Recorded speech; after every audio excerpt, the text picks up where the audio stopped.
அழகே அழகு சரியல்ல. அடுத்து வர எபிசோட்ல நம்ம பாக்கியராஜ் இருந்துட்டு ரேவதிய பத்தி நினைச்சுக்கிட்டு இருக்காங்க. என்ன இது மாப்பிள்ளை இப்படி ஸ்டேட்டஸ் வச்சிருக்காருன்னா, கண்டிப்பா ஏதாவது ஒரு பிரச்சனையா தான் இருக்கும். என்ன பிரச்சனையா இருக்கும்?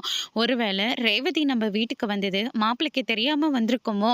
அதனால தான் மாப்பிள்ளைக்கு தெரிஞ்சு கோவப்பட்டு வீட்டுக்கு போயிட்டு ஒருவேளை ரேவதிய ரொம்ப கஷ்டப்படுத்தியிருப்பாரா?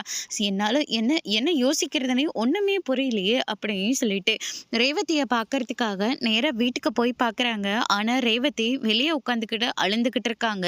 ஆனா, தங்கராஜ் இருந்துட்டு உள்ள ஜாலியா உட்காந்துக்கிட்டு பாட்டு கேட்டுட்டு உட்காந்துக்கிட்டு இருக்காரு. அதுக்கு அடுத்ததா வந்து பார்த்தீங்கன்னா, கேட் வழியா ரேவதி வெளிய இருக்கிறத பார்த்த உடனே நம்ம பாக்கியராஜ்க்கு ரொம்பவே அதிர்ச்சியா இருக்கு. உடனடியா உள்ள கிளம்பி வராங்க. "என்னென்ன ஆச்சு? நீ என்ன இவ்வளோ நேரத்துக்கு கிளம்பி வந்த?"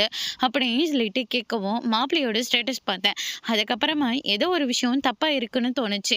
அதனால தான் நான் கிளம்பி வந்துட்டேன். என்ன நடந்துட்டு இருக்கு? நீ ஏன் வெளியே உட்காந்துக்கிட்டு இருக்க?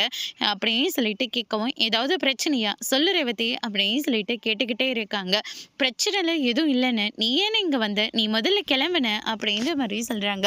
அதெல்லாம் முடியாது. ஏதோ பிரச்சனை இருக்கு. என்ன ஆச்சுன்னு சொல்லு அப்படின்னு சொல்லிட்டு திரும்ப திரும்ப கேட்கறதுனால அதுக்கு அடுத்ததா வெளியே என்னடா சத்தம் கேட்குதுன்னு சொல்லிட்டு நம்ம தங்கராஜ் வந்து பார்க்குறாங்க. யார்கிட்ட பேசிட்டு இருக்கேன்னு சொல்லிட்டு பார்க்குறாங்க. பார்த்தா பாக்கியராஜ் நின்றுட்டு இருக்காங்க.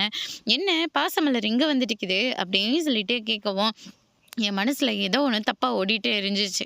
வந்து பார்த்தா ரேவதி வெளிய இருந்து அழுந்துகிட்டு இருக்கு. "நீங்க என்னன்னா உள்ள இருக்கீங்க? எதுவா இருந்தாலும் உள்ள பேசிக்கலாம்." அப்படின்ற மாரி சொல்றாங்க. "என் வீட்டுக்குள்ள என் பெர்மிஷன் இல்லாம இவ உள்ள போகவே முடியாது." அப்படின்ற மாரி சொல்றாங்க. அதோட ப்ரோமோ முடிச்சிருக்காங்க.